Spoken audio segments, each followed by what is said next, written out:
আসসালামু আলাইকুম। আজকে আপনাদের সামনে একটা নিউজ নিয়ে আসলাম আজাদী পত্রিকা।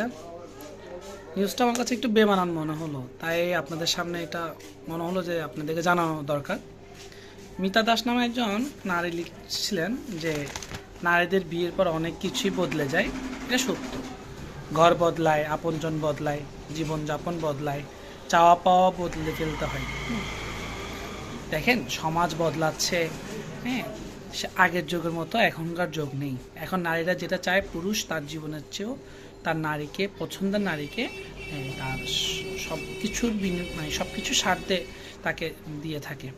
ইভেন একটা পুরুষ সারাদিন কষ্ট করার পরে যখন বাসায় আসে, তখন তার প্রিয়জনের জন্য কিছু না কিছু নিয়ে আসে। এবং প্রিয়জনের হাসি দেখে তার সারাদিনের কষ্টটা, তার ক্লান্তি নিমিষেই মুছে যায়। কিন্তু নারীর যদি চাহিদা বেশি হয়, সেক্ষেত্রে পুরুষ আরও বেশি নির্যাতিত হয়। তো এই বিষয়টা আমার কাছে কেন জানি মনে হলো যে এটা একটা এক ধরনের বৈষম্য। হ্যাঁ, যে চোখের জল দেখে না, খারাপের কথা কেউ জিজ্ঞাসা করে না। হ্যাঁ, একজন নারীর কাছে তার অভিভাবক বা তার খুব কাছের মানুষ তার স্বামী হয়ে ওঠে। হ্যাঁ, তার দুঃখ, তার কষ্ট সব কিছুই তাকে শেয়ার করে। এখন যেমন সমাজে ভালো মানুষ আছে, খারাপ মানুষও আছে। সমাজে যেমন ভালো মানুষ তার ভালো পুরুষ তার ভালো মানে স্ত্রীকে সম্মান করে, কদর করে। হ্যাঁ, আবার সমাজে কিছু খারাপ নারীও আছে যাদের দ্বারা পুরুষ নির্যাতিত হয়।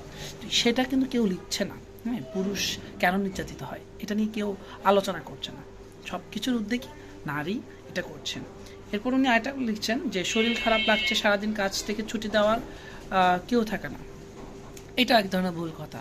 হ্যাঁ, একটা নারী যখন তার মন ছুটে যায়, সে যখন মনে করে যে আমার বাপের বাড়ি যাওয়া দরকার, তখন সেক্ষেত্রে সে ছুটি নেয়। হ্যাঁ, যে আমি আমার বাপের বাড়িতে বেড়াতে যাব বা আমার বোনের বাড়িতে বেড়াতে যাব। হ্যাঁ, যারা এক মেয়ে তারা হয়তো বাবার বাড়িতে বেড়াতে যায়, যাদের বাবা মা নাই তারা কোথায় যাবে?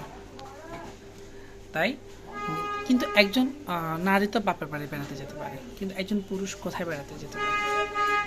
হ্যাঁ, আজকে এটা নাই, কালকে এটা নাই।